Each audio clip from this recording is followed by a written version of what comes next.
Great. Great. Thank you so much. Great. So then this is what I'm doing, ladies and gentlemen, and you'll be able to assist me to reshare the document all the times that these students need these papers. You must always share with them. So we're looking at what we call capital structure theories. Very, very important. And in these capital structure theories, it will be you telling me, because I know you know this, you are making a choice between debt and equity, between the two. Which one is a better source of finance? Should we go for more of debt or more of equity to increase farm value?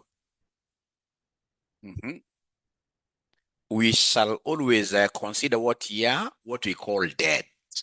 Debt, so long as debt is used optimally, then as an organization, you really reap lots of benefits. Why? Because debt, we normally pay the debt holders interest, and the interest is tax allowable. Interest is tax allowable. Equity holders, we give them dividends. Dividends, you can never knock dividends from your incomes to get taxable profit. Dividend is an appropriation. It comes after you have computed profit after tax. So dividends is never tax allowed, never allowed for taxation. But whenever we talk of interest, which is paid on debt, interest, whenever you take a loan, whatever interest you pay, if you are an organization, that interest will shield you from higher taxes. There is also another reason why people prefer debt. If we go for debt, then automatically we shall not be able to dilute our control.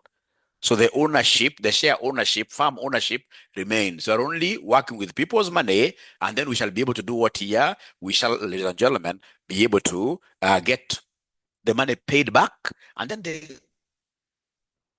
all the shareholders, the original shareholders remain. It will be very important for me to tell you the question that I'll be doing from now. Yeah, it will be very important. The past paper that I would want you to look for, my good students, where is it? It is December 2025. December 2025, question number 4C. Please get it. December 2025, question number 4C. That is the question that I'll be doing. It is the question that I shall be doing. Not now, but just open it up, just in case. You will need it. You will not be suffering a lot. You won't be suffering a lot looking for it. All right, ladies and gentlemen, great. Now we can continue here. 6 new messages. Or we share the question. Mike wants us to share the question. Somebody should be able to assist me do that. The notes, even the notes, somebody should be able to assist Mwalimu do that because already you have it. So capital structure refers to the mix of debt and equity financing used by a firm. It is influenced by business risk, access, control, flexibility, and market condition. You see, as much as you're saying that debt is very, very good, if it goes through the roof up there, then the risk will really increase. Yeah, but for taxes, of course, we know that debt will be much better. And also for business control, if it's RCM, and assuming I own RCM, if I want more finances, if I look for another person to come and join me on board, that means me ceding some control. But if I borrow from a bank and I utilize this money well, I'll be able to return. And then, of course, in this case here, so debt is very, very good. Yeah. So theory, we have so many theories. We have what we call the net income theory. If you're writing down, you'll have to write them just high level. NI theory is net income theory, which assumes the first assumption is that under net income theory and the net operating income theory, there shall be no taxes at all. No taxes at all. All right. So we have in this case the traditional theory. Yeah, very, very important as well.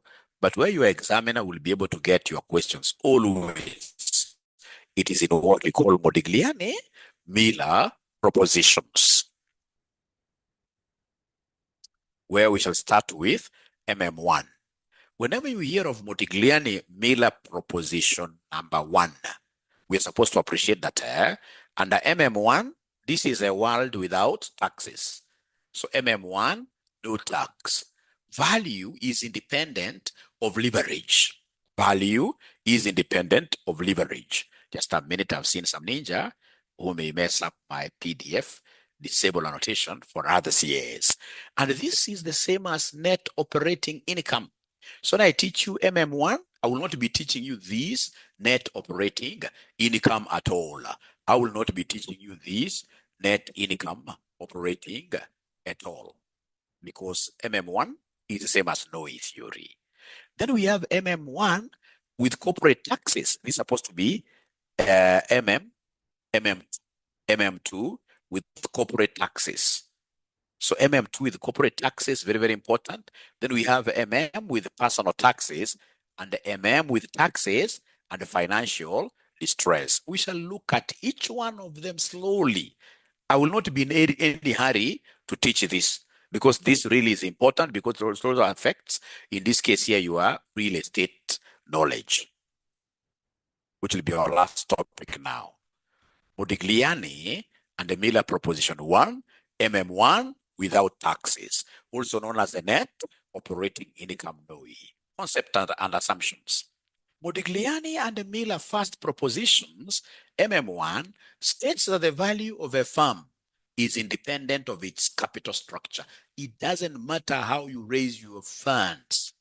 You can decide to have your organization financed 100% by debt, or 50% debt, or 100% equity, and still the firm value will always remain the same, because according to Modigliani and Miller 1, the firm value is independent of its capital structure. Whether financed by equity only, that's unlevered, or by a mixture of debt and equity levered, its total market value remains constant, provided there are no corporate taxes and the capital markets are perfect. This proposition is identical to the net operating income approach in traditional theory. Underlying assumptions. These assumptions, most of us may not be able to remember all of them. But the most important assumptions I would want you to always remember.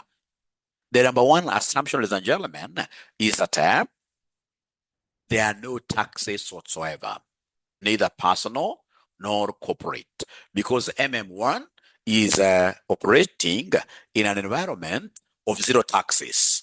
Environment of zero taxes. That is so important for us to master. Number two, I would always want you to appreciate this, that the expected EBIT of the firm is constant and perpetual. Is constant and perpetual. The expected EBIT, that is earnings before interest and tax, operating income of the firm, is constant and perpetual. Ladies and gentlemen, assuming in this case here you are to answer my questions very nicely, and then of course I decide to give you some money. So if I was to decide to give you some money, it's a lot of light, don't worry, I'll be able to take care of the light excess. So in this case here, if I decide to give you some money and I'm giving you 10 million shillings every year, I give you 10 million shillings every year without an end in sight. There is no definite period. So basically, N is what here? Basically, N is infinity. Basically, N is what here? Basically, N is infinity. So if N is infinity, right? And then, ladies and gentlemen, I'm giving you some cash flow. I'm giving you some cash flow. I'm giving you some income of 10 per annum, and N is infinity. And then I tell you, hey, the cost of capital, I tell you, hey, the cost of capital is 10%. What will be the value? Your total value.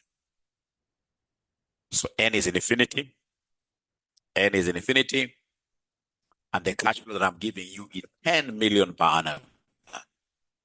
And the cost of capital is 10%. And I want you to give me the total value, or basically the present value. Are you able to give me this figure? Or basically, the present value. I'm here. I mean, all eyes are on you. So the present value, right, will be 100 million. What has this ninja called Chris done? What Ninja Chris has done is known that in this case here, you will take the cash flow given, you divide this by what year? You divide this by R. The cash flow given, you divide this by R. Whenever n is infinity, ladies and gentlemen, you will take the cash flow given, which in this case here is 10, you divide by 10%, which is 0.1. That is when n is infinity, which will give me, 100. Great, which will give me 100. The same will apply for these organizations. Now, my students, please listen and listen to me very well. We have a situation where this organization will be getting an income. And this income it will be known as EBIT, what we call operating operating profit, EBIT, earnings before interest and tax. And for you to be able to get farm value, in this particular case, we shall always be taking the EBIT, we divide by what year? We divide by R. We take EBIT, divide by R. EBIT divided by R. So then you must be making an assumption that these organizations will be staying with us forever. That is why in this case here, I want to start very correctly here by telling you that we are making an assumption that this organization will be staying with us forever, indefinitely, and therefore to get its value, you'll be taking a bit over the required return. And the required return here will be WACC. I'll come back to that. This is really interesting, ladies and gentlemen. So there are no taxes, and this expected income of the farm is going to be constantly received, and it shall be perpetual. And then, of course, we have what we call information symmetry. Information being symmetrical. All investors have equal access to information. All investors have equal access to information. And then, of course, we have these other ones here that there are no transaction costs, no flotation costs, or any bankruptcy costs. We call these assumptions of capital, or rather perfect capital markets, which don't exist. I mean, capital markets are there also to make some money. There will be some transaction costs, right? But in this case here, we are saying that, no transaction cost, no flotation cost, no what year bankruptcy costs. And then these one, of course, you're not able to remember it in the exam. Investors and farms can borrow and lend at the same rate of what year interest. It's not very tough. But as an individual, as an organization, you'll be able to borrow these loans at the same rate. There will be nothing like preferential interest rates for other people. No. So, gentlemen, the assumption that I will never forget about this Modigliani-Miller one: number one, no taxes. Number two, we have information being symmetrical, having access to all the information that is available, right? And then we have this operating income is not in advance and will remain constant indefinitely. And then if you'll be in a position of remembering this concept of interest rates being the same for both individual investors and organizations, it will be pretty good, right? So then we continue. My greatest students, best students here. Don't want to add you any other assumption. The main proposition of Modigliani-Miller one, that the total market value of a farm is determined solely by its operating income and the overall cost of capital, not by its debt equity mix. Ladies and gentlemen, the most important thing that I would want to sell to you here this evening, whenever you hear about Modigliani-Miller one, whenever you hear about Modigliani-Miller one, whenever you hear about Modigliani-Miller one, you shall always remember that value of a levered farm will be equal to value of an unlevered farm. Sorry for that. Just a minute. How about now? How about now? I don't know whether you're still straining to get me. Hi. Am I audible? Okay. Now is okay. Great. Thank you so much. Thank you so much. So value of a levered farm will be equal to value of an unlevered farm. Yeah, because the capital structure is irrelevant.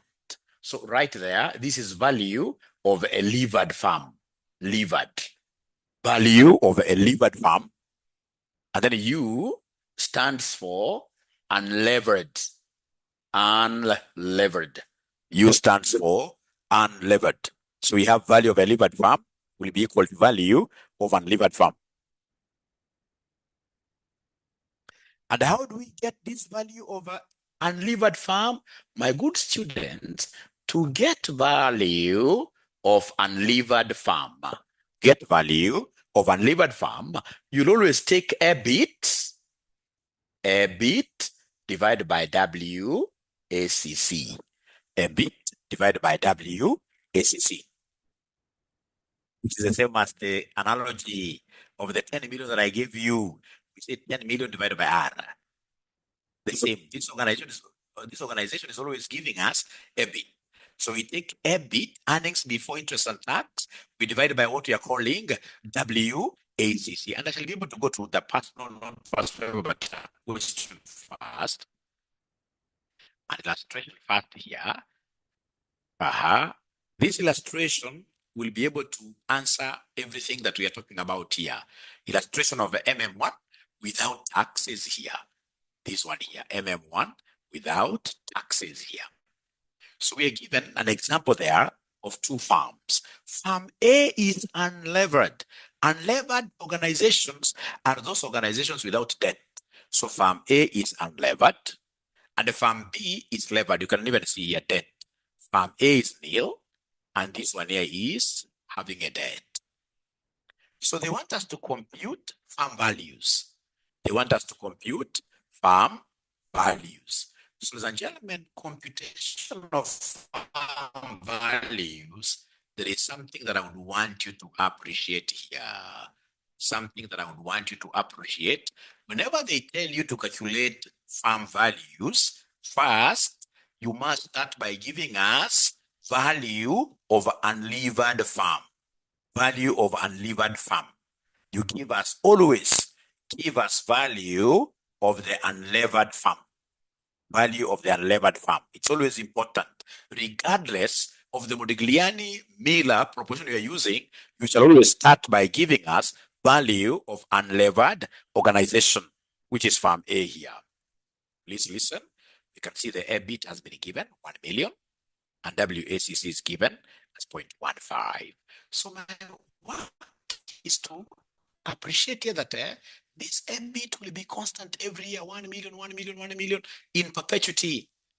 There is no n given. And I can see the WACC here. So what I'm going to do, ladies and gentlemen, is to calculate this value of the unlevered organization, which I'll be able to get pretty easy. How do I get this? How do I get this?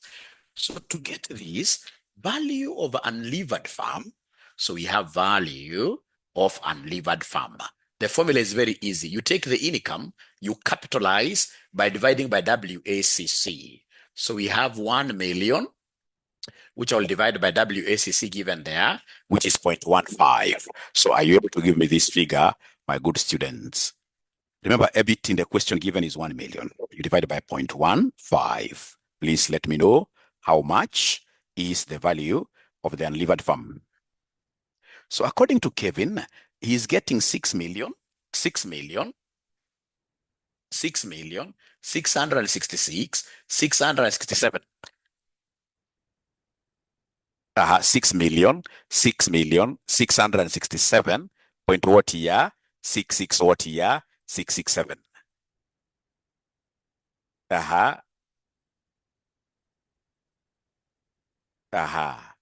All right.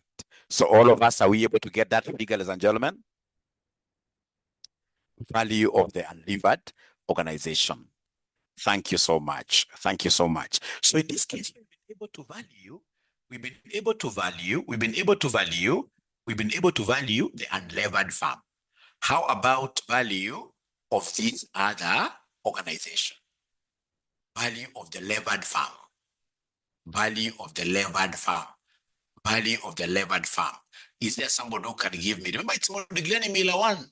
It's Modigliani Miller 1. It's Modigliani Miller 1. How do I get value of a levered organization?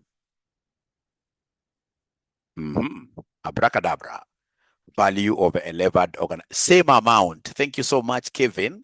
That if it is Modigliani Miller 1, there is nothing like looking for the value of farm 1 and the value of farm 2. No. It doesn't matter whether you are levered or unlevered. Value of unlevered farm will always be equal to value of what here? Levered farm. Yeah, great. So then you mentioned there for me that according to who? According to who? According to MM1. According to MM1. So according to MM1, value of unlevered farm should always be equal to value of what here? Levered organization. So meaning that the value of the levered organization will also be what here? Somebody? 66667, like that.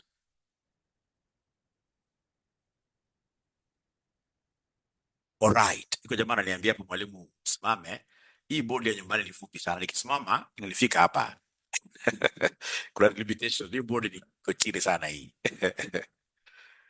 But so long as you are able to follow, are you able to follow? You're going to kusema simama ama namna gani? So long as you are able to follow. Again, hata ikitoka kusimama kwa teaching ni kama slavery pia. Inafaa mwalimu anaweza keti chini. Anasimama. Yeah, we continue. Yeah. We continue. Sababu nikisimama niko tolo kushinda the board. All right. All right. Thank you so much. So according to MM1, value of unlevered equals value of what here? A levered organization. Now I would want us to do a summary. Let's do some summary here.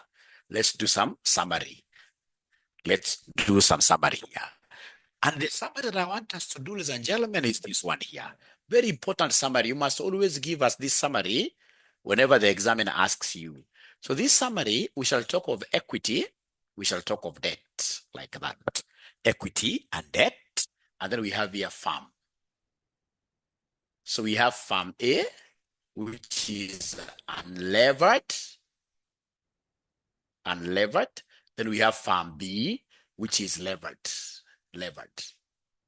Yeah, and then of course we have the total here, very important. Total. You must always give us that summary there. You must always give us this summary. So farm A ndio umeniambia total yake ni 666666667. Na hii pia ni 6666667, like that. Farm value.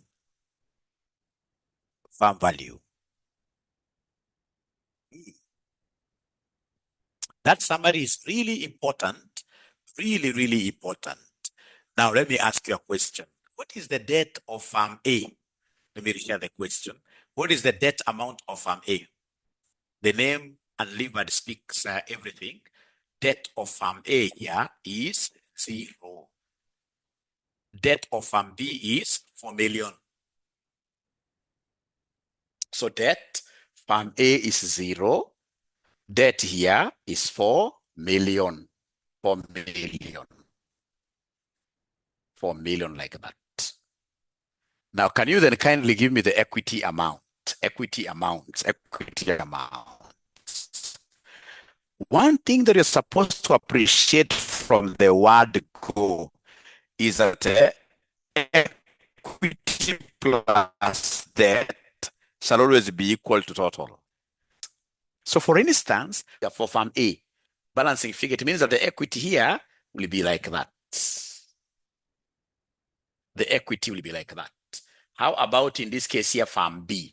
Equity for farm B. It means equity plus debt must be equal to total.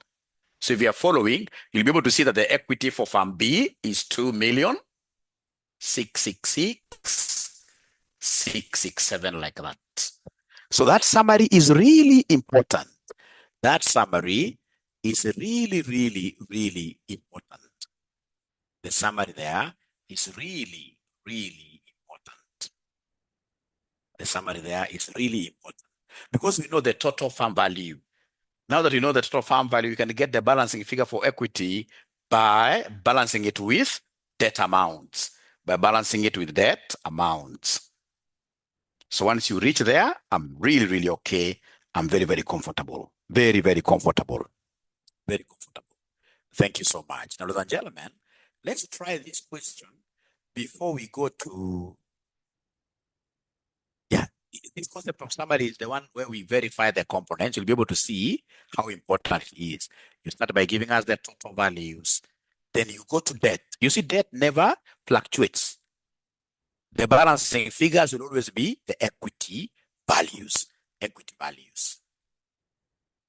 So both firms are identical in terms of total values, proving that leverage has no effect on the overall value. So even if you took debt of $1 million, debt of 5 million, debt of 10 million, doesn't matter, still the farm value will be that 6 million thing, 6 million, 6 million. With your permission, I'll be able to take you through what now we call Modigliani-Miller, the other side of the coin. MM2 with corporate taxes. In their original model, MM ignored taxation. That is MM1. In 1963, they amended the model to include corporation tax. This alteration changes the implication of their analysis significantly. More importantly, for financial strategy, the higher the level of company gearing, the greater the value of the company. So whenever there are taxes, then the debt tax advantage will be really high. Yeah. So whenever there are taxes, debt will give you an advantage. That advantage translates to a higher value. Translates to a higher value. The logical conclusion is that company should choose 99.9% gearing, the level where taxes exist. Actually, it should be when we are dealing with taxes, choose to finance your operations by 100%. 100%, if possible, of course, there must be a shareholder in the company. That's why they're taking it 99.9. Geared companies have an advantage of ungeared companies, i.e., they pay less tax and will therefore have a greater market value and a lower WACC. MM argued that in the world of taxes, the interest on debt being tax allowable shall increase the value of the firm. According to MM, there are two important formulas that you must cram. According to MM, please write these formulas. You must cram these two formulas. You must cram these two formulas. These ones you must cram them. Hakuna njia ingine. You must cram these two formulas and they look like this. That is MM2 formulas.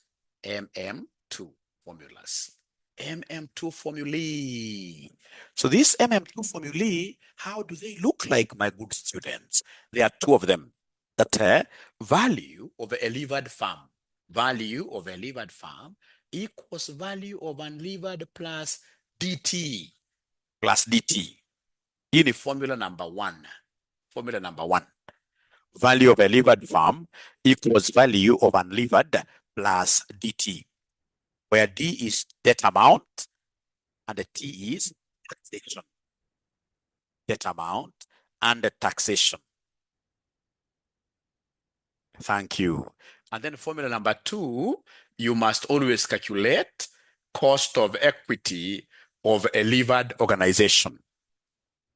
Those two formulas. Whenever you see, like last semester, they gave us no, actually it wasn't like this. Yeah, but whenever you see a question mentioning MM2, Modigliani-Miller proposition with the taxes, you must start by writing down these two formulas. Yeah, where KL will be equal to KU plus into brackets here, KU minus KD. into D over E into 1 minus tax like that. Into 1 minus tax like that. I'm so sure the second formula normally scares a few of students, but it's not that bad. First of all, write it. Write it. KEL. KEL is cost of equity of a levered organization, which equals KU plus into brackets KU. This is KU. KU. The same KU here. KU minus KD. And then we have D over E, which of course has to be adjusted for what year? For taxes. I know you haven't understood the formula whatsoever, but the moment you write it down, would you kindly mention there why for yes? Looks like Hamada somehow. Yeah, the moment, yeah.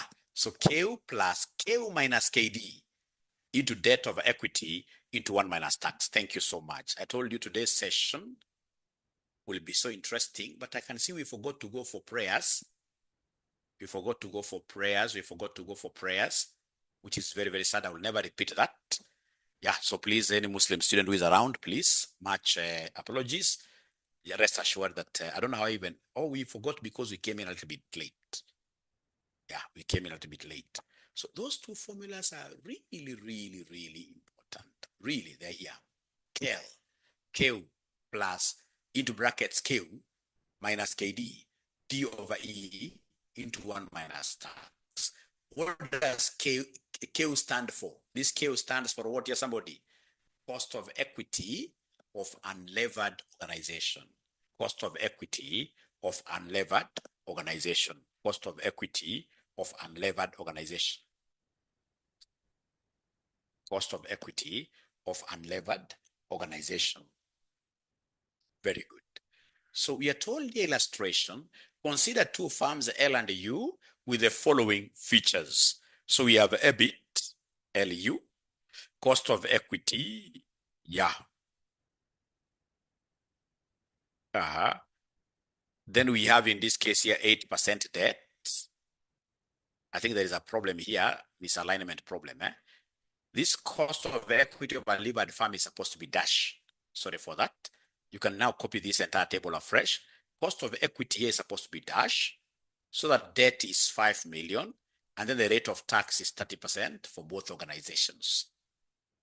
Both organizations. You can see the unlevered farm debt is 0. Unlevered farm debt is 0. There is some misalignment. So here is supposed to be cost of equity dash 10% unlevered. And then we have 8% debt, 5 million dash. Then the tax rate is 30% for both organizations. So they want me to calculate the value of each firm and what they're calling WOTR, what they're calling WACC. So then very fast, I'm a bright student. I'll be able to remember very well that, hey, this is Modigliani Miller 2. This is Modigliani Miller 2. Can somebody tell me, why do you think, am I saying it's Modigliani Miller 2? Why do you think, am I saying it is Modigliani Miller 2? Why do you think? Why do you think? Am I saying it's Modigliani Miller 2? All right, yes. It is because, ladies and gentlemen, we happen to be having what here? Taxes. Thank you so much. We have taxes. And if it is Modigliani Miller 2, I will start by writing those two formulas, which I suppose there must be a ninja who has forgotten those MM2 formulas. I suppose. Let me rub them. And then, of course, trust you that you guys are doing the right thing. Let's see whether we'll be able to write the formulas of Modigliani Miller 2. Modigliani Miller 2. Modigliani Miller 2. The two of them. Don't leave any out. And once you finish writing, and then you happen to be very honest, you have not looked at any place, and you are right, can you kindly mention there why for yes? So that I can continue. If you remember those two formulas, you are a great ninja.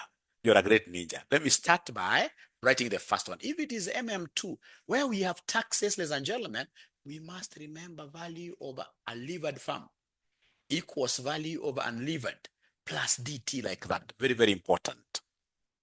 And then the second formula is the one ya kevo, ya kel, equals ku,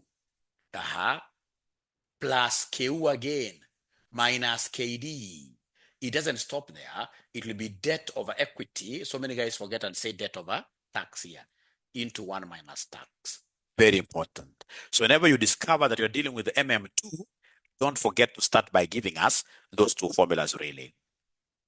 Those are really important. Now, once you do that, always, and I always insist this, you shall always start by valuing unlevered organization. Always, regardless of the model. Start by valuing unlevered organization. So we start by valuing unlevered. So mention there, value of unlevered. Value of unlevered company. So we have here value of unlevered company or firm, what we are calling VU. Is there anybody who can try giving us the formula for VU? Just try, even if you don't get it right. So what? Just try. How do we get VU? Just try. Because value is based on income. It's based on income.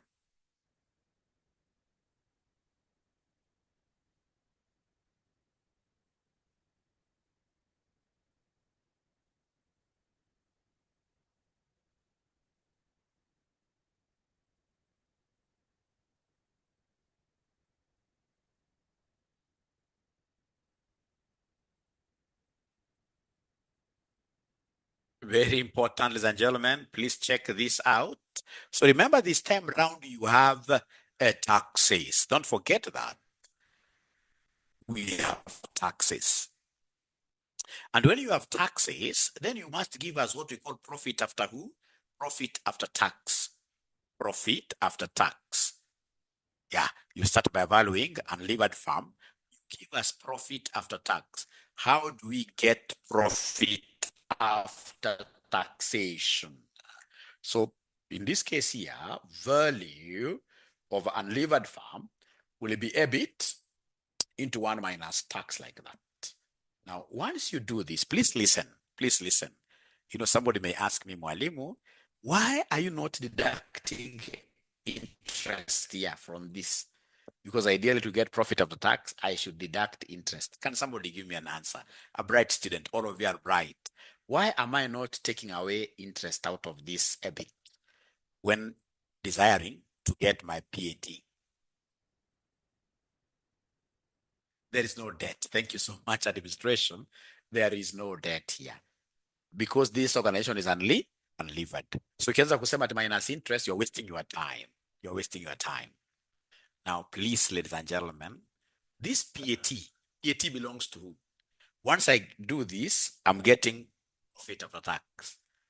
Profit after tax, does it belong to debt holders? Profit after tax. Will the debt holders have any interest in the profit after tax? No. So there is no way I can use WACC here. So here I can only use KU because, ladies and gentlemen, profit after tax belongs to ordinary shareholders. Because I've always seen examiners confusing you. They give you a question. Students are used to, you know, MM1, please listen. MM1, we call it net operating what? Net operating profit. Skiza, MM1, we called it net operating profit. And the operating profit model, you see, we don't deduct tax. We take EBIT. This EBIT belongs to two stakeholders. EBIT belongs to ordinary shareholders, equity holders, and EBIT, you can see, has interest in it. It also belongs to who? Debt holders will get a share. And that is why for MM1, for NOI, net operating, we normally divide by what here, sample W? ACC.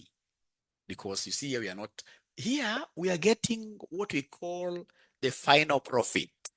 And the whole of this profit will go to equity holders. So whenever we talk of MM2, value of unlevered farm, it will be EBIT after tax, of course. But now you divide the whole of it with what here? Cost of equity, unlevered organization. Because there are no debt holders here. You see, now, ladies and gentlemen, you guys are great finance people. I mean, how do we get WACC?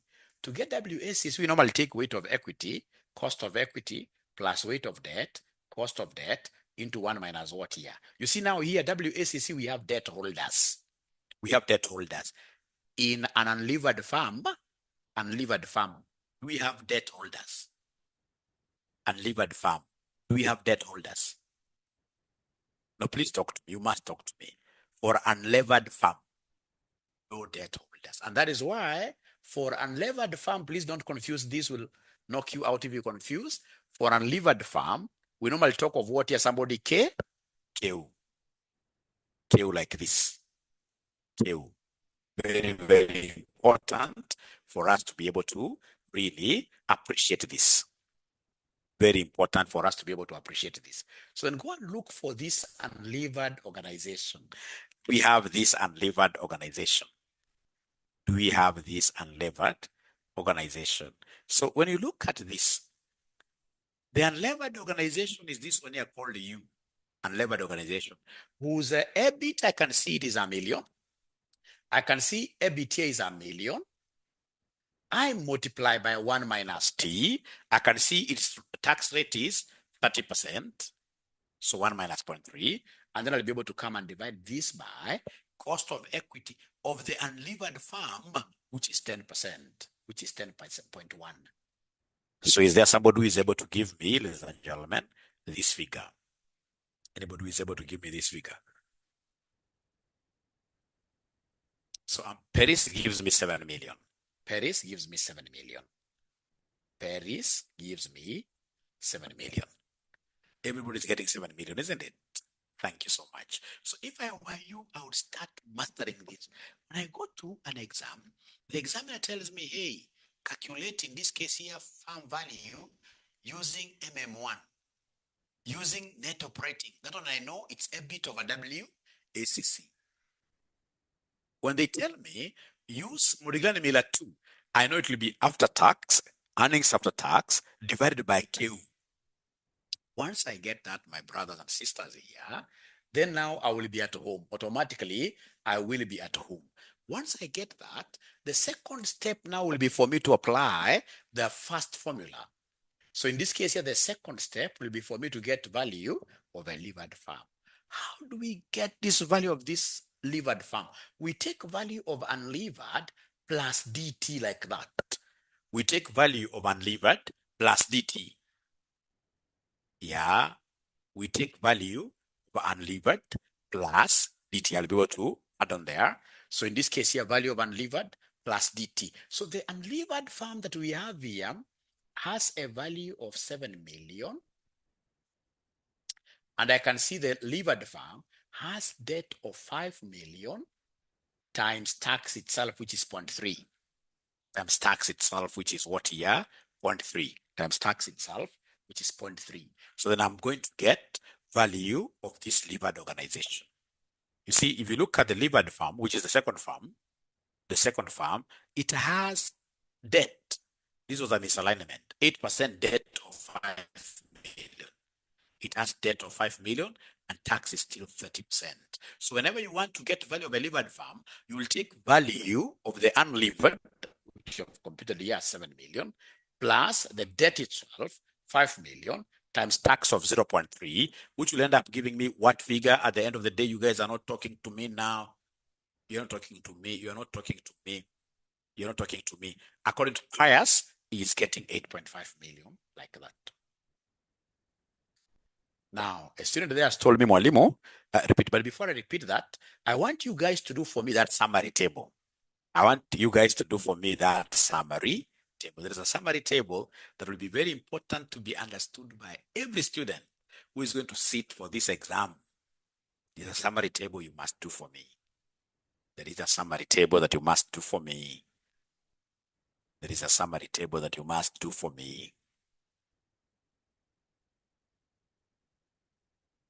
Can I give you the general structure of the summary table? Can I give you the general structure of the summary table? Yes. So this summary table looks like this general structure.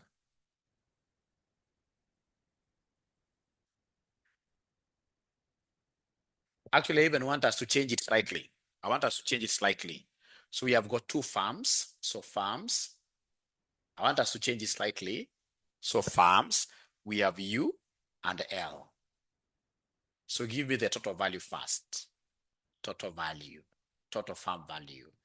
So this is 7 million. And this one, ladies and gentlemen, you've just given me a figure of 8.5 million. I want us to change this summary table slightly. Yeah, we always keep on improving. Then come and give me, in this case here, the debt. Let's change this slightly. Debt. What is the debt value of the unlevered farm? What is the debt value of the unlevered farm? 0. How about the debt of the levered farm? Our question here, debt of the levered farm? 5 million. So then the equity automatically becomes a residue. Equity. So equity will be total value minus debt. Equity will be total value minus debt. So the equity for the unlevered will be 7 million here. And this one will be 3.5 million. Let me know now whether you are able to do what here to understand this summary table. Let me know whether you are able to understand, because you see, to get the equity, you take the total value minus the debt. You have to pay debt. If you're able to understand this, please mention there Y for yes, or N for no. Thank you so much. So that is really, really important. Now, let me ask you a question. For this unlevered organization, I would want you guys to give me the weights. Give me the weight of debt. You can even write inside here. The weight of debt for the unlevered. So unlevered organization weight of debt will be 0 divided by the total. 0 divided by the total, which will be 0. How about weight of equity? So weight of equity will be 7 million divided by 7 million, which gives me what here, somebody? Which gives me 1. Because the examiner will always want you to calculate the weights. Are you able to give me the weights of the levered farm? Let me give you 1 minute. Please give me the weights of the levered farm. Give me the weights of the levered farm. For the levered farm, give me the weight of debt. Give me the weight of debt. Levered farm. Try your best. Just try. Even if you don't get it, so what? So what? Even if Charles Ndambuki. Kevin, I like your speeds. 59. 0.6.4. But were you able to take, like now for debt, it will be 5 over 8.5. Right? And then the weight of equity will be 3.5 over the total here, which is 8. If you wish, you can write this in decimals or whatever. If you wish, you'll just leave it like that. All right. Now, ladies and gentlemen, remember under MM1, let me just remind you here. Somebody told me to repeat. It's always good to repeat this. Under MM1. So under MM1, to get value of a farm, let me just mention it as value of unlevered. All right. You simply take the EBIT, which is there, you divide by what here somebody WACC provided. And this value of unlevered farm will be equal to value of what here somebody levered organized. That's under MM1. But when you go to MM2, value of unlevered now becomes profit after tax, which will be EBIT minus, not interest, but minus tax. So it will be EBIT minus tax, so 1 minus T, like that. All over, in this case, what here? Q, cost of equity, unlevered organization. Once you cram it that way, will never ever go wrong. Never ever go wrong.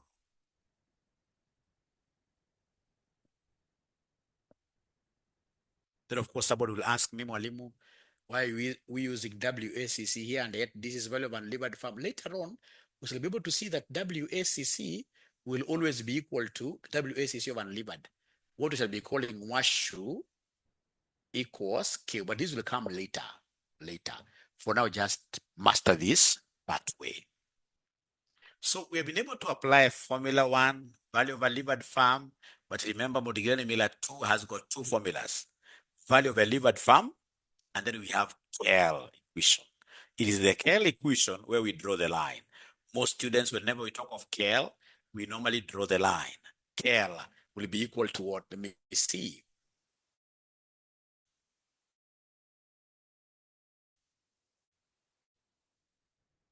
So now you are equation.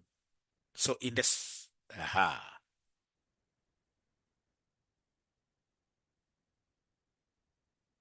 second equation, we are getting the second equation.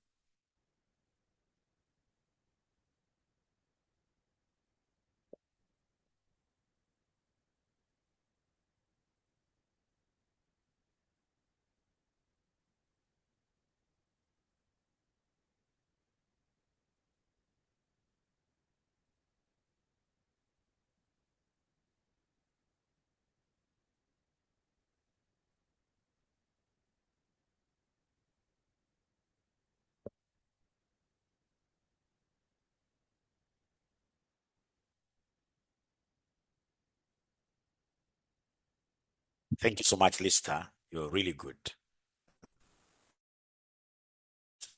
Really good of you.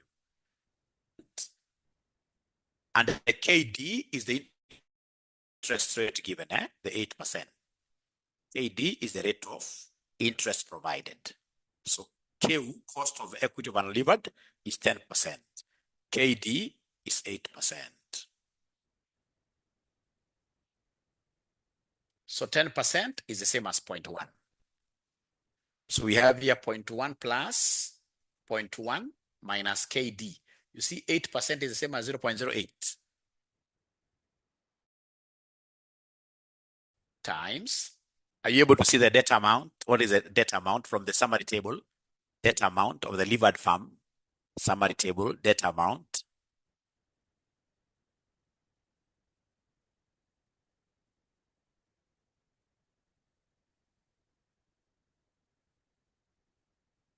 Five. So 5 million over 3.5 million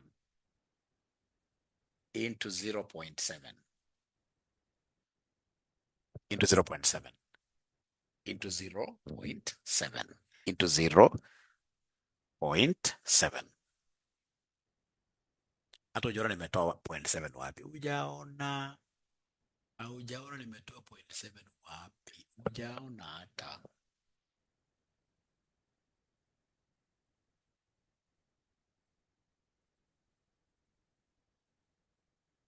Even gives me 12%. The final answer is supposed to be 12. But have you seen where I got the 0.7 from? Because of 1 minus T. Suppose KD was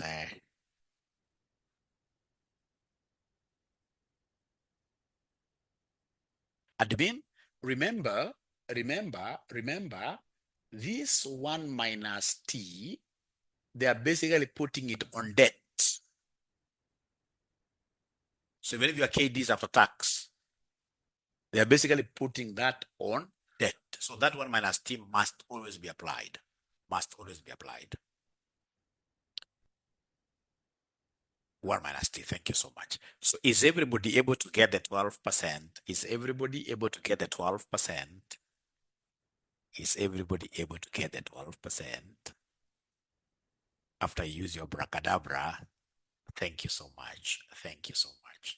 Now, ladies and gentlemen, I would want you to look at the question. Look at the question.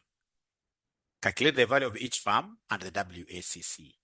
So I want you guys to give me the WACC of the unlevered farm. Let's start from there. WACC of the unlevered.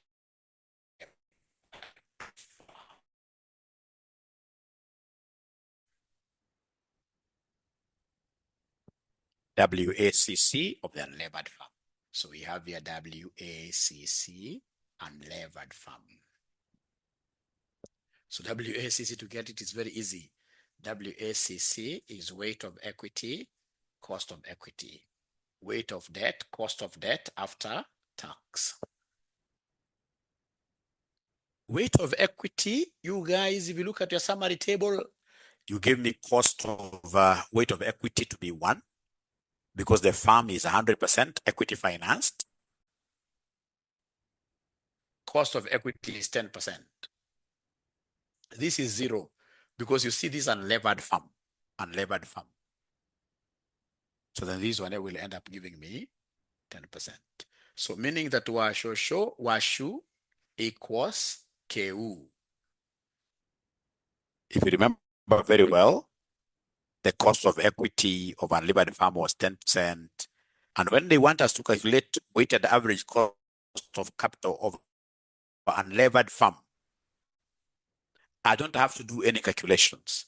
For unlevered farm, I will never ever do any calculations because washu will always be equal to KU. What I just need to remember is this. Washu equals KU, which in this case is what percentage there, which in this case is 10%. And now with your permission, I'll be able to get the WACC for a levered organization.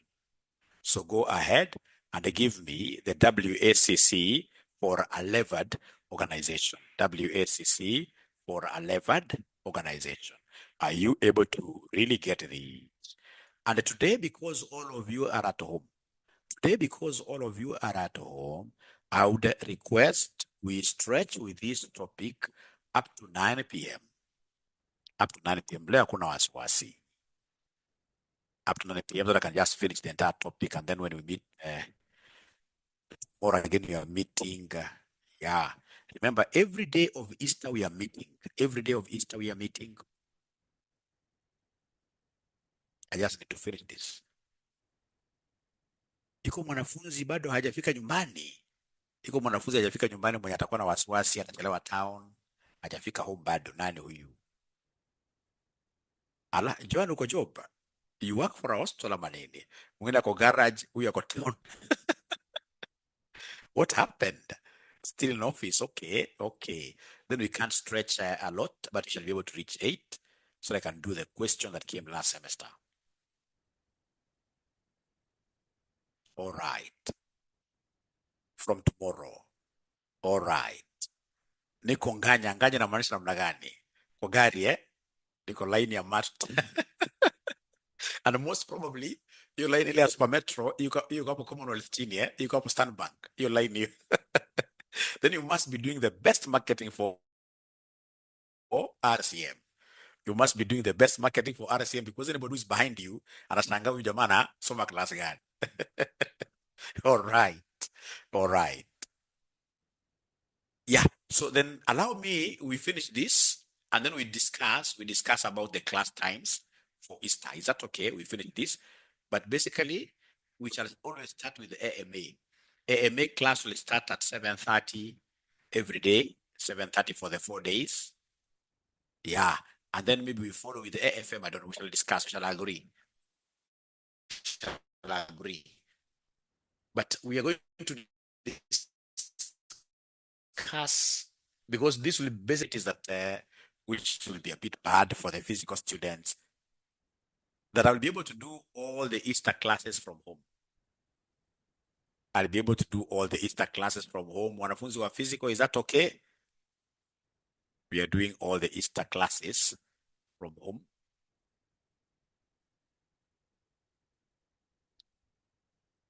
Wanafunzi wa physical, please mnisamee. I also have teenagers. I also have teenagers at home. I don't want to lose that touch. I have teenagers at home. They have it. All right. Okay, wait. I don't want to lose touch with these young people here.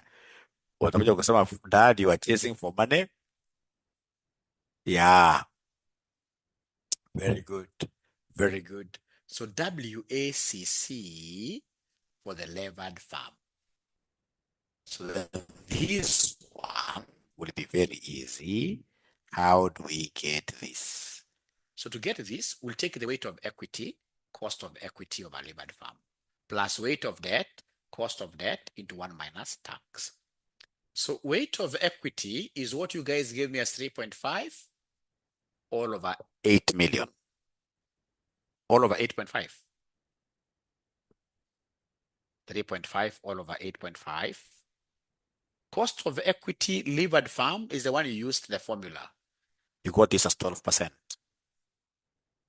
Weight of debt is 5 over 8.5.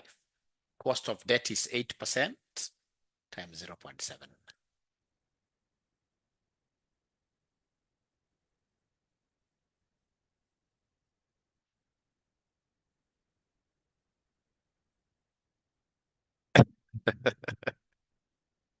Seven point 7.9. 7.9. So are we able to get that 7.9?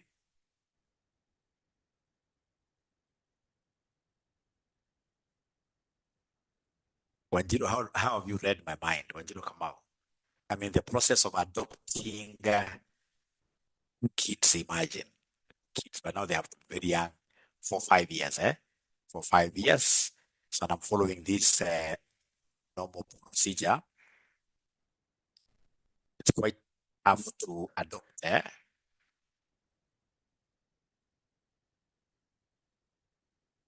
All right. You guys are not giving me answers. You guys are not giving me answers.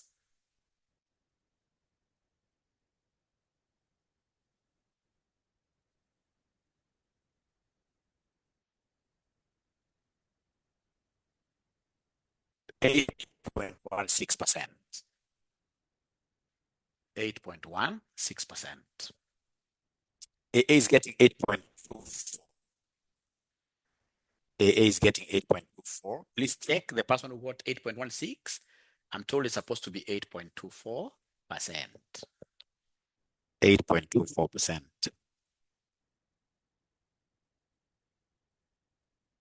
Yeah, please check. So then in this case, according to MM2, debt is good. Debt is good. Why? Because you can see the farm value of this company with debt is higher. The company with debt has a higher value. Company with debt has a higher value and a lower WACC. And a lower WACC. Yeah, the decimals really matter. That's why I used fractions, That's why I used fractions. I like leaving it as fraction. I like leaving this as a fraction. Now, my good students, please listen and listen to me very well. My good students, please listen and listen to me very well.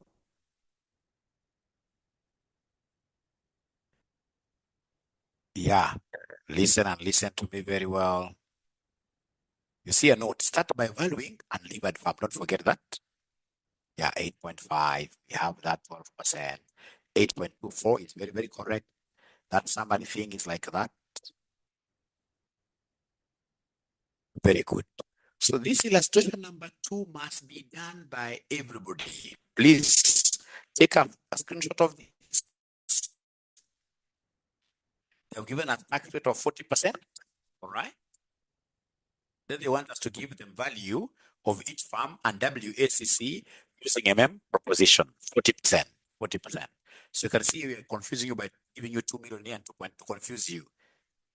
So this 2 million for the levered is irrelevant.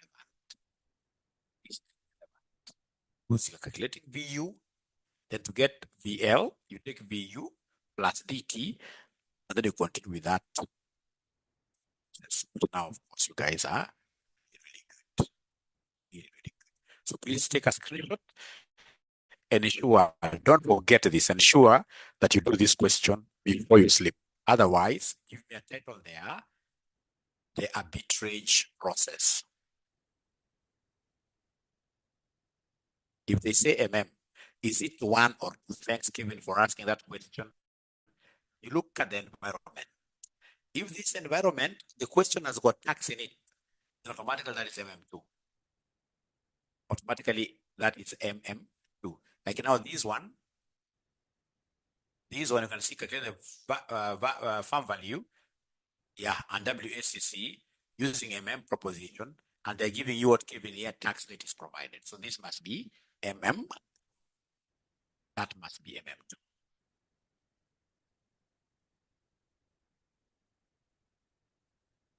So share the question so that that ninja can easily take up what here, can easily take up a screenshot, and then we continue.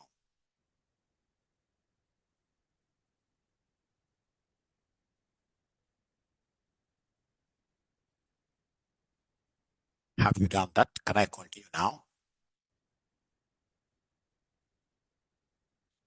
So like last semester, most students got a fail simply because they were not good with this arbitrage. The class be uploaded today. Okay. I'll be able to start looking at those uploadings. Yeah. But AA, you've been in the class and you've really been following very well. Why do you need this video? AA, you've been in the class, you've been following very well. You still need to go and waste time to watch this. Or maybe another video, AA. Sawa. Maybe another video. Arbitrage process. This question, we brought it last semester and it wasn't okay. Then I will be able to upload because of that. Yeah. This question, we brought it last semester and it wasn't done very well. So if I'm an examiner, okay.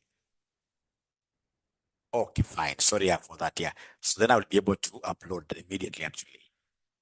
I'll be able to upload. We need to just introduce a section for Dr. Aura and then you upload those videos. So they gave us this question last semester. Let me just share this question. It wasn't done very well. And so as an examiner, if I was an examiner, then automatically I would have tried to see whether students have now been able to master this. Really a very easy question. You see this question 4C last semester. Question 4C last semester. They gave us 10 marks for free. The following data relates to two companies, Sigma and Delta, which belong to the same risk class. So you can see number of shares, etc.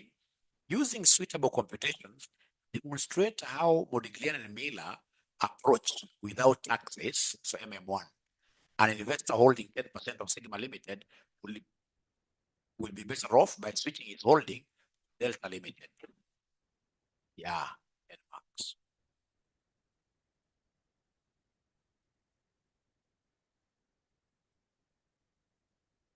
Okay, sorry for that. Yeah. So arbitrage is common. It came last semester, it was done very, very poorly. So meaning that your examiner this semester, they decide in this case to do what here, repeat this concept. So then it can only be good if in this case here, we are able to do what, first of all, tell students what arbitrage is.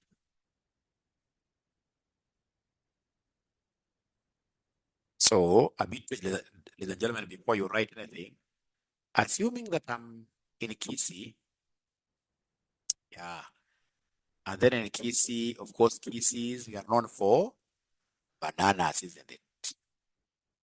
So if I go there and buy some bananas at, say, Kenya shillings 300, go to the nearest market quite fast and I sell those bananas for 500.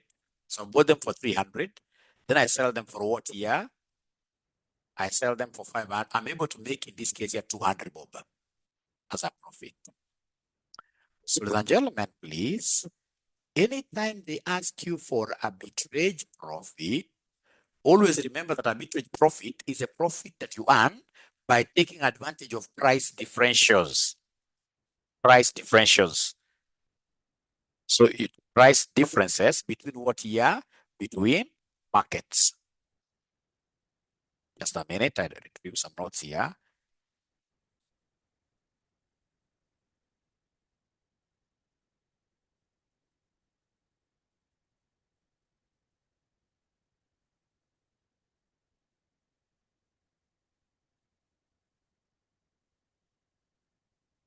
Great.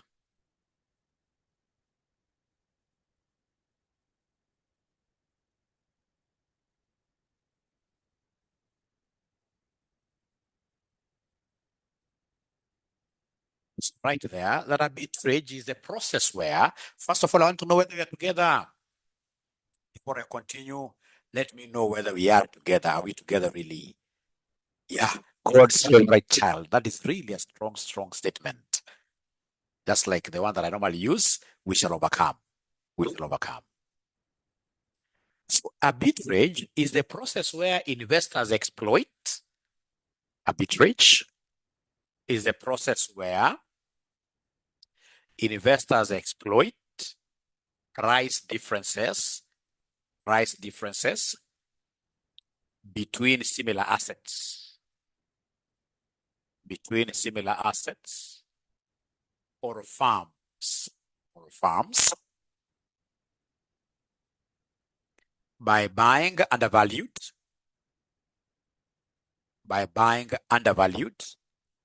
and selling overvalued investments to earn a risk-free profit. I repeat, arbitrage is a process where investors exploit price differences between similar assets or farms by buying undervalued and selling overvalued investments to earn a risk-free profit. Arbitrage is a process where investors exploit price differences between similar assets or farms by buying undervalued, like I bought the bananas in Kisii for 300, sold them in Migori for 500. So by buying undervalued and selling overvalued investments to earn a risk-free profit. Thank you so much. Great. Now, ladies and gentlemen, I would want to make this question so easy in a way that you will never, ever forget. So mention there, basic steps.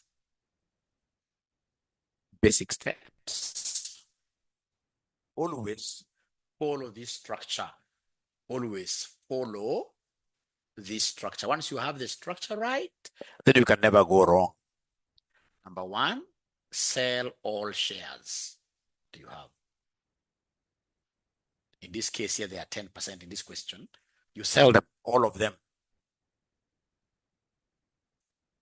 Step number two, you borrow, because it's equity and debt, you borrow same percentage of company debt. Same percentage of company debt.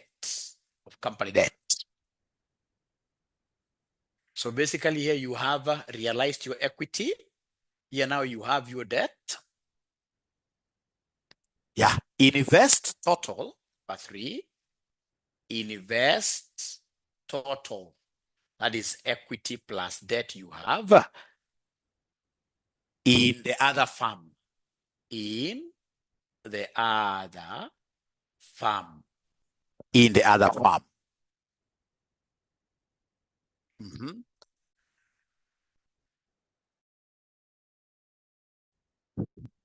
I hope they're able to take notes. So number one, sell all holding, you sold it.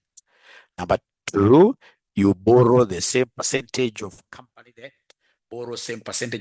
debt, which is D. And then you can invest the total. Now the total cash you have will be the equity plus the debt. So you invest this in the other firm. And then number four, compute ownership in the new company. Compute ownership in the new company. Compute ownership in new company. That is number four. Number five, compare incomes. Compare incomes to ascertain arbitrage profit. To ascertain arbitrage profit. Compare incomes in order to ascertain arbitrage profits. So whenever you hear about arbitrage process, This is exactly what we shall be doing. And this is what I want you to do now. So I'll give you exactly 3 minutes. You think through. Yes, Thiongo, I'll be able to do that. Caught in traffic, we shall overcome. Yeah. So then I want you, ninjas, to go through this question and try following that structure. We see how far you can go with this N marks, 3 marks.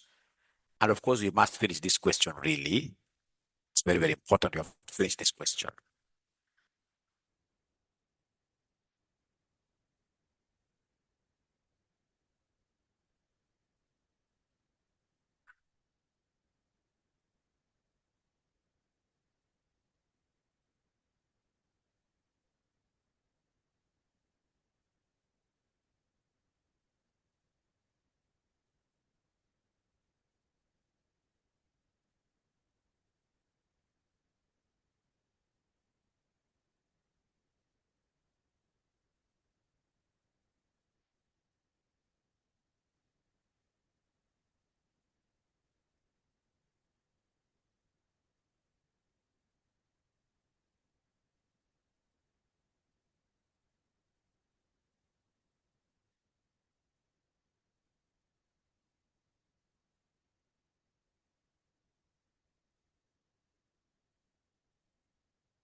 All right. Now, ladies and gentlemen, after you guys have attempted it, I believe not in vain, can I now go ahead and solve the question myself?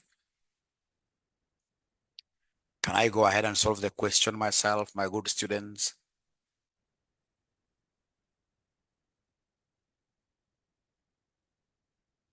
Shall I go ahead and do the question myself?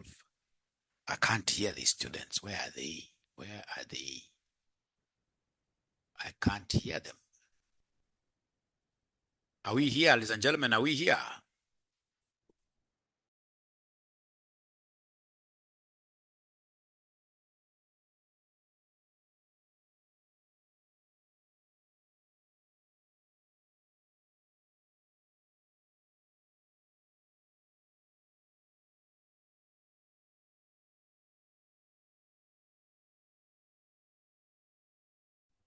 All right. I think I got an internet issue. Are you able to hear me now? Are you able to hear Mwalimu now? Thank you so much. I got into an issue with my internet. Thank you so much. All right. Now we finish this. In just 10 minutes, we shall be through with it. Maximum 10 minutes. Or would you recommend we do it tomorrow? What is your recommendation? Do you want us to just do this? We finish it now, or do we do it tomorrow? What's your recommendation?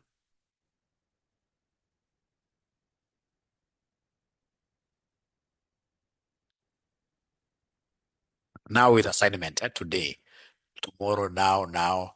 Let's just finish it because I can see now they have it. Yes. So then the very first thing, ladies and gentlemen, that we'll need to do here,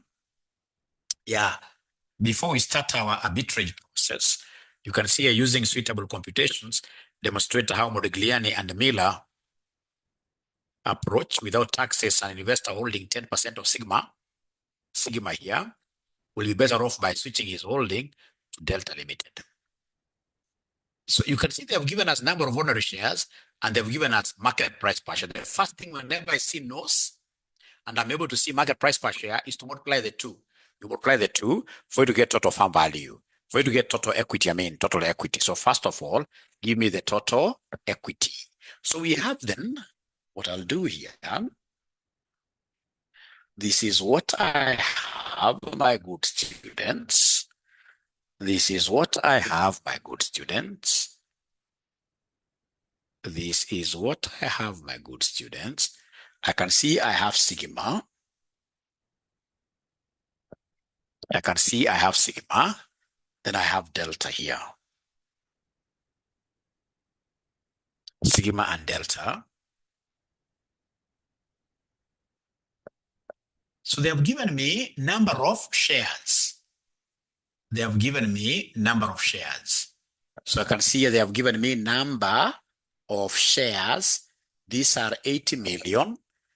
And then this other one, my good students, I can see we have 120 million delta. And then they've given me market price per share.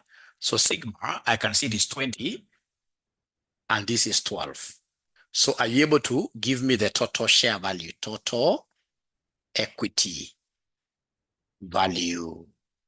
So you multiply the two, isn't it? You multiply the two. Is there somebody who is able to do that really? Anybody who is able to do that pretty fast? So the first one is 1600. Thank you so much. The second one will be 120 times 12. Sigma 1600, delta 1440. 1440. And you see, whenever it comes to marking your exams, we are normally very fair. But you shall never ever blame CASNEB. You shall never ever blame CASNEB. If you do that, then you are really messing up. CASNEB is a very, very fair examining body.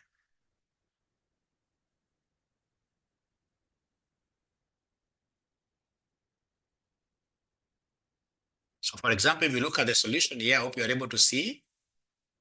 You'll be able to see, for example, anybody who wrote market value of equity, MPS times number of shares. Yeah. You can never, never.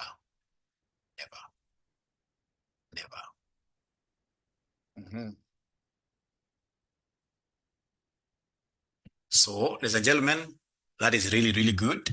Now that I've been able to get equity and I happen to be having debt, the next thing will be for me to do a summary, that summary table. Please give me that summary table. I know you'll be able to give me that summary table. I show you where you'll be able to get some free marks. Summary table. So summary, so we have two organizations. We have sigma, we have delta. So in this case here, we have total value. All right. So we have debt. Then we have equity. Here, I'm very lucky because I already have the equities. Already, I have the equities already. Already, I have the equities. So the equity, they are here. So equity for sigma is 1600. I can forget the millions. Equity for delta is 1440. I have the debt amounts. If you look at this question very well, we have the debt amounts, don't we? I'm 100% sure that we have the debt amounts. We must be having the debt amounts. They are calling these debentures. They are calling these debentures. So the debt amounts, you can see them here, 8% debentures, 50 and 0. So you can see value here, 50 sigma. Sigma is 50. Sigma is 50 million debenture. Delta is 0. So can you kindly give me the total value? Remember in this summary table, total value will be debt plus equity. So this will be 1650. This will be what here, somebody? 1440, like that. It's very, very important for you to do always this summary. Very important because it can give you marks and make you see places that you have never seen before. That summary is important. It can make you see places that you have never seen where before. Like here, you can see here, market value of the firm, value of equity plus value of debt. You can see here, yeah. So out of 8 marks, you can end up getting, and you can see it is any, whatever 8, and even these ones, they are among the any, like now 1, 2, 3, without even knowing what you are doing. Now from there, now we start our normal processes now. I hope you remember now our processes. Once you have done the summary table nicely like that, now you begin with our processes. Now, ladies and gentlemen, Remember, we own what percentage of sigma? What percentage of sigma do we own? It is, check this. You see, it is debt plus equity, total value. Total value is debt plus equity. So it will be 50 plus 1600, giving us 1650. Are we okay? We add, because you see, the other, I know what is confusing this gentleman. The other one, we were given total value and the debt. So we wanted to get equity, so we subtracted. But you see now this time round, we have debt and then we have equity. And we know that total value is debt plus equity. Debt plus equity. All right. Now with the permission, remember sigma, we have got what percentage of sigma? We have 10% of sigma. So step number one, ladies and gentlemen, what have we said about step number one? You shall sell all your shares. So the cash at hand.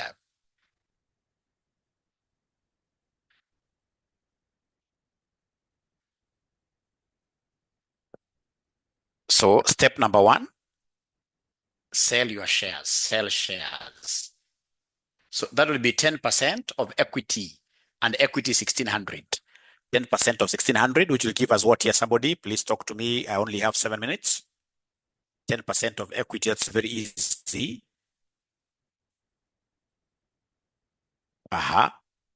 That's very easy. That's very easy. I just want to get 160, isn't it? So we have 160. And then you borrow the same percentage of company's debt. Borrow same percentage of company's debt. So you take 10%. This company known as Sigma that you want to run away from, it has a debt of 50. Debt of 50. Debt of 50. So then this gives me what figure here, ladies and gentlemen? 5. So then in this case here, number 3, total cash invested in the other firm. What is the name of the other firm? Now I'm running away from Sigma. The name of the other firm, ladies and gentlemen, is Delta. So invested in Delta. So I'm taking this cash that I have my equity plus the 5, like that, which gives me 100 what here? 165. 165. So now I have 165 like that. Now we have 165 like that. So remember, I'm just following the structure. The moment you understand that structure, you will never go wrong. So they told us they have 10% of what here? Of sigma. It is 10% of equity. Let's read this question very well. It is not a tough thing, really. Not a tough thing. Very easy. So in this, ladies and gentlemen, using suitable computations, demonstrate how Modigliani and Miller approaches with the taxes an investor holding 10% without 10% of Sigma Limited. You own ordinary shares. So you sell 10% of the equity, 1600, give us 160. Step number 2, you borrow same percentage of your shares here, of the company debt, same percent, 10. So 10% of 50 gives us 5. So then the total cash invested in Delta will be 165. And then now you go to the 4th step. So the 4th step, ladies and gentlemen, now is for you to compute ownership in the new company. So step number 4, compute ownership in the new company. Compute ownership in the new company. So compute ownership in the new company. Compute ownership in the new company. Compute ownership in new company. So the new company, if you remember very well, you see we are taking there 165. And what was the total value of the new company? Oh, yeah. Are they able to remember the total value of the new company? Total equity value. Total equity value of the new company, which is Delta, is 1440 times 100. Please give me this answer. I know there are students who have another class.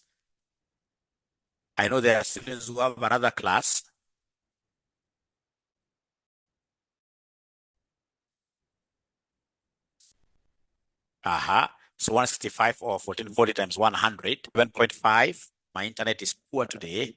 11.45. 11.45.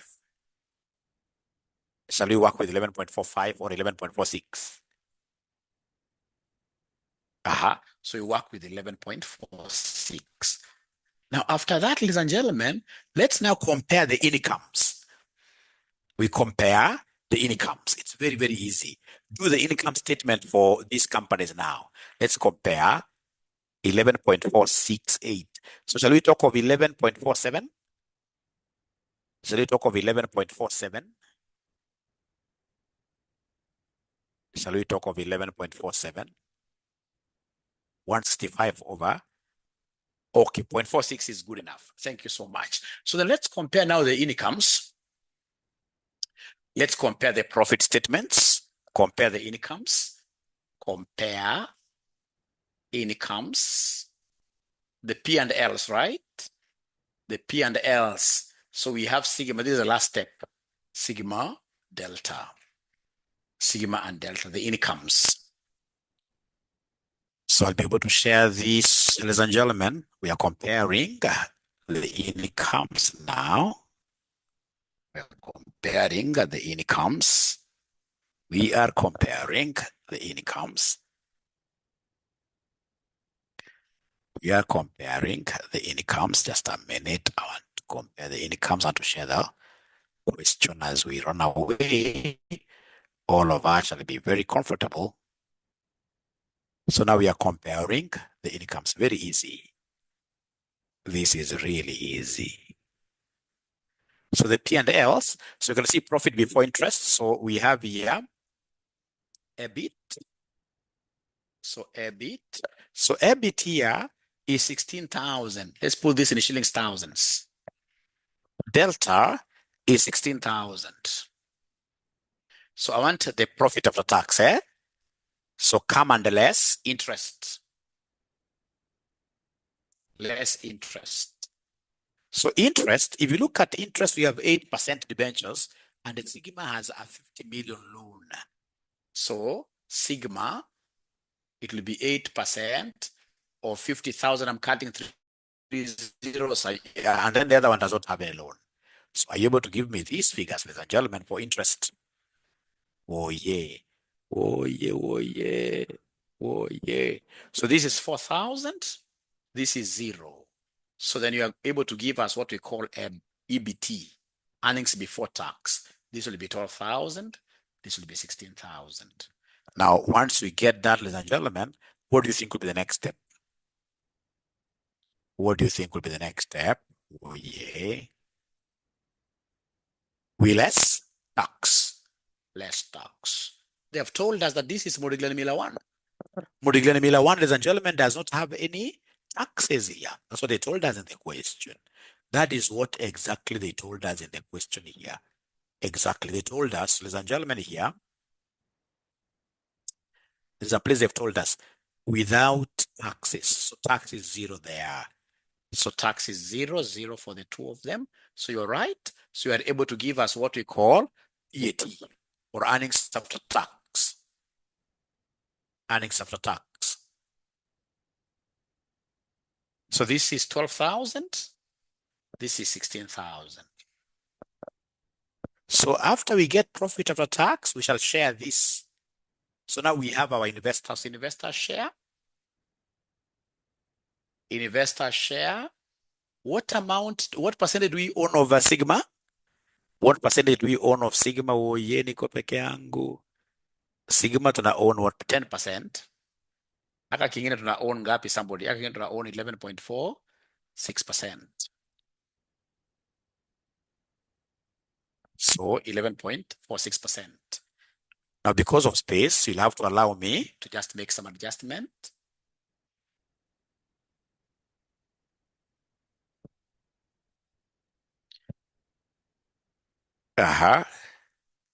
So then come and give me the share of profit now. This Kaninja, you see out of the 12,000, 10% ni yake. 12% ni yake. So hapa 10% I mean.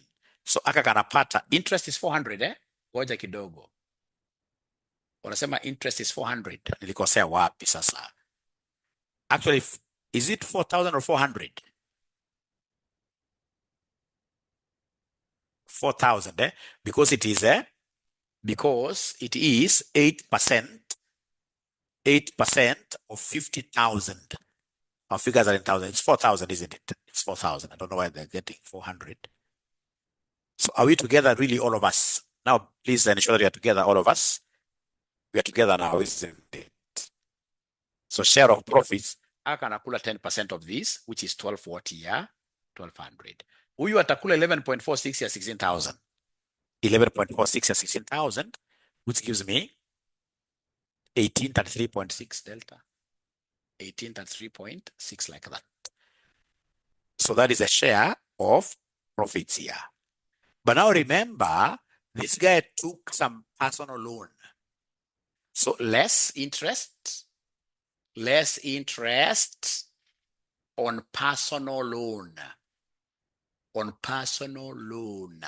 Do you remember that he took some personal loan to buy this stake in Delta? Do you remember he took some personal loan?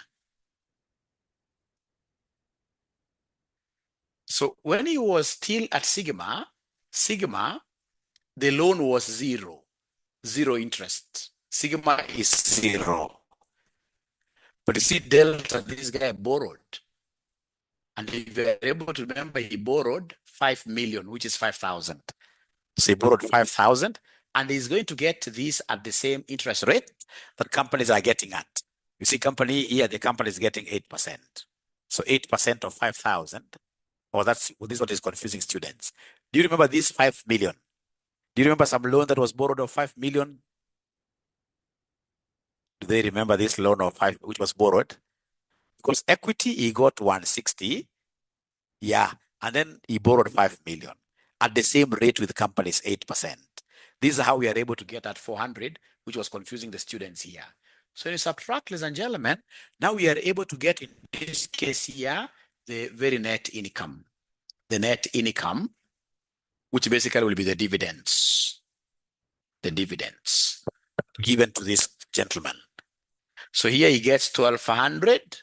How about here? Here you'll get 1433.6. I know you can see here is getting more. The difference between the two is what we call the arbitrage gain. Therefore, arbitrage gain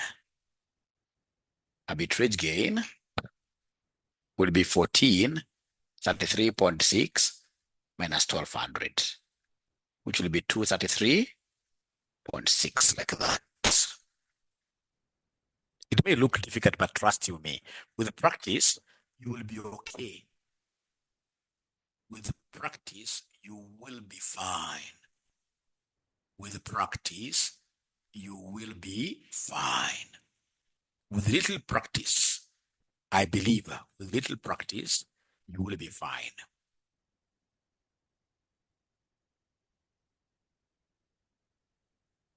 Yeah, so you can see the arbitrage profit here is this. Arbitrage profit is that.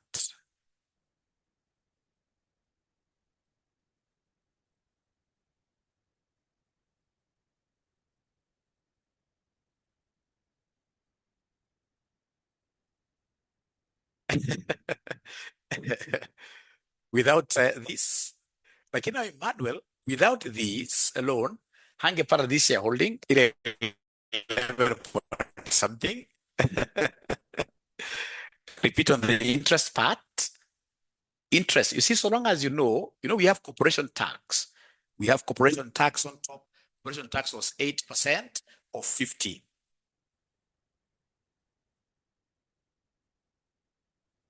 Yeah, you see, we have this interest here. We have this interest, ladies and gentlemen, here. We have this interest here.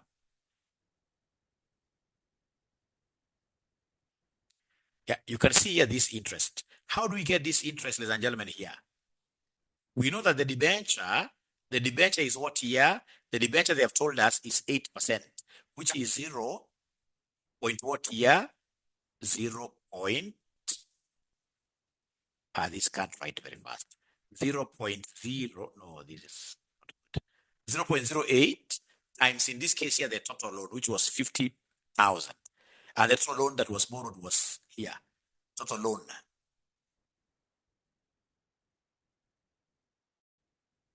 For the so not that one. Total loan for the company is given in the question. Just stop here. It's very easy. If you just go and follow this slowly, you'll be able to understand it. I've tried to portray everything in a very easy way. You see, we have 8% debentures, 8% debentures for Sigma, for 50 million. So 0.08 times 50 million. That is how we were able to get that 4 million. In shillings thousands, 4,000.